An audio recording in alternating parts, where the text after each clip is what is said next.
This is section 12.1, modeling inverse variation. Inverse variation has a specific equation. It's y equals a divided by x, where a cannot equal 0. A is called the constant of variation. In inverse variation, y varies inversely with x. That means if x increases, y decreases, and vice versa. On the other hand, direct variation has this equation, y equals ax. We've used this before in linear functions. If you think of y equals mx plus b, that was almost direct variation. Direct variation, you can see, has no y-intercept. So it's just y equals ax. You have to be able to identify the type of variation. So to do that, you always isolate y on the left. So let's look at the first example, xy equals 4. You want to isolate the y, so divide both sides by x, and you get y equals 4 divided by x. That's inverse variation because it's in that form, y equals a over x. In the second example, y divided by 2 equals x. You need to multiply by 2 to solve for y. Y equals 2x is direct variation because it models the second equation that we looked at, y equals ax. In the third example, y equals 2x plus 3, that doesn't follow either form because it has the plus 3 added at the end. Okay, it has a y-intercept, and that doesn't go with either inverse variation or direct variation. We're going to look at graphing this. To graph, we're going to create an input-output table. You should use both positive and negative values for x because you want to see what it's doing on either side of the axis. So we've created this table where the x values go from -2 to +2.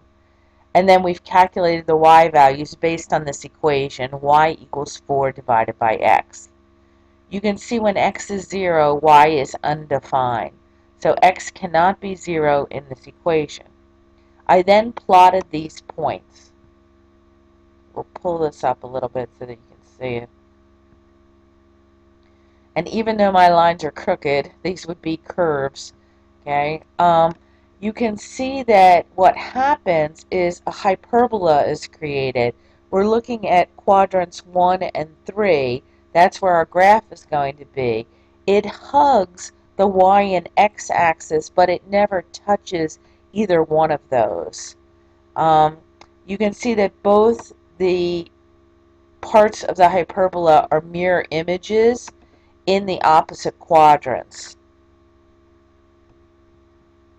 I'll slide it down a little bit more so you can see it better. There you go. In the next one, we'll look at a negative a value. Y equals -4 divided by x. Again, I made an input-output table with x values ranging from -2 to +2.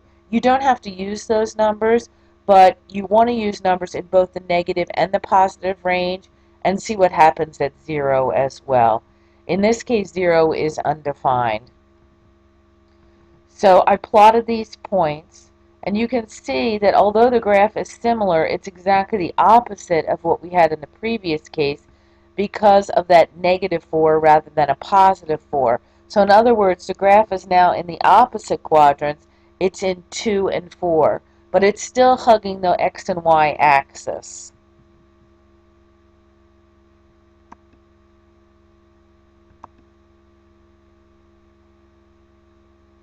So let's look at a little review here. Okay, direct variation is y equals ax, and it's a line. Okay, on the black line that I graphed here, a is greater than 0. So you can see it has a positive slope, the line's going up. But when a is less than 0, the red line results. So it goes the opposite direction. Direct variation is always a line. Okay, so it looks like that. It's straight.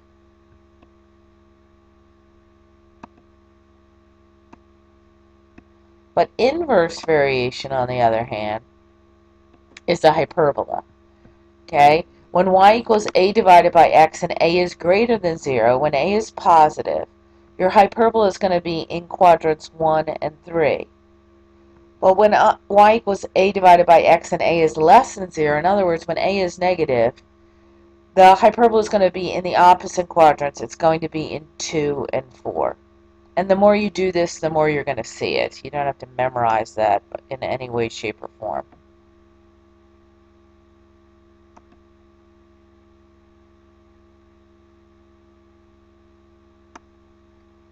Let's pull this up. So the graph of inverse variation is always a hyperbola. And the two symmetrical parts of the hyperbola, and they are symmetrical, even though my drawings don't look like that, are called branches of the hyperbola. These branches are actually called asymptotes. In the previous example that you saw, the x and y axis were the asymptotes, as they are below. So look at this. I drew the hyperbola again. You can see it hugs the x and y axis. The lines that it hugs are called the asymptotes. So usually when we graph a hyperbola, and we'll get into more complicated ones in the next couple sections, you'll actually do this first. You're going to put the asymptotes in, and then you'll make the hyperbola hug the asymptotes in both quadrants. Please make sure that your hyperbola is always in two quadrants. It's never just in one. It's in two, and they're always the opposite. So it's either always in 1 and 3 or 2 and 4.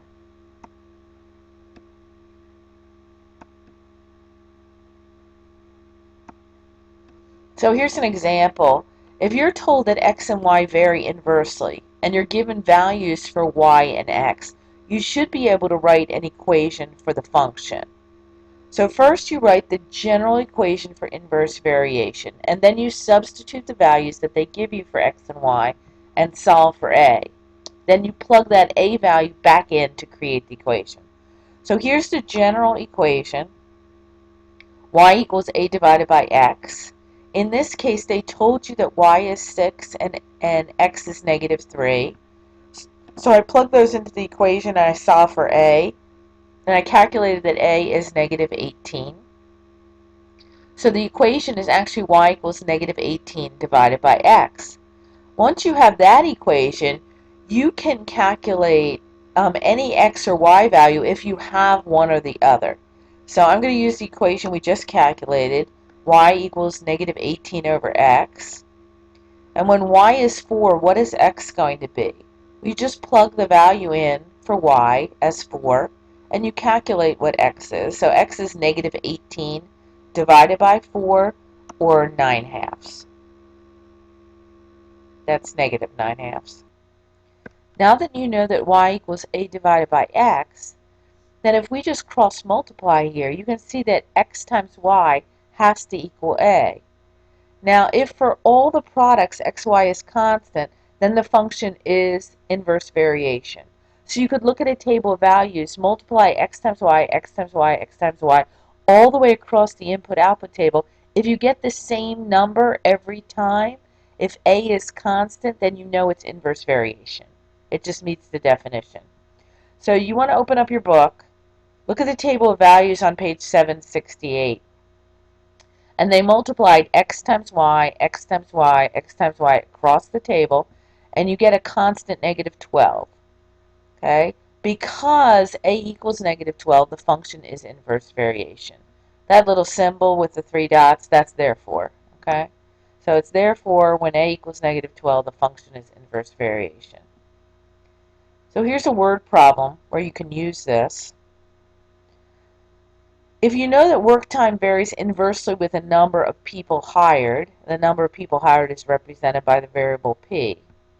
The company estimates that 25 people working for 300 hours can complete the job. Find the work time per person if the company hires 30 people. Well, the first thing you want to do is write the equation. They tell you that it varies inversely, so you know you're going to use inverse variation. The general equation is y equals a divided by x, but they're telling you that the time varies inversely with the number of people. So whatever varies inversely goes where the y is. So you're going to put t equals a divided by p. So time varies inversely with the number of people. That is, the more people you hire, the less time you need, right? They gave you values for P and for T, so you plug those into the equation and solve for A. So in this case, A equals 7,500. So now you know that the inverse variation for this situation is T equals 7,500 divided by P. In step 2, you want to use the numbers provided. Okay, so you're going to look down, and they said find T when P equals 30, so you just plug it in for 30 and calculate T. So the answer is if 30 people are hired, the work time per person is 250 hours.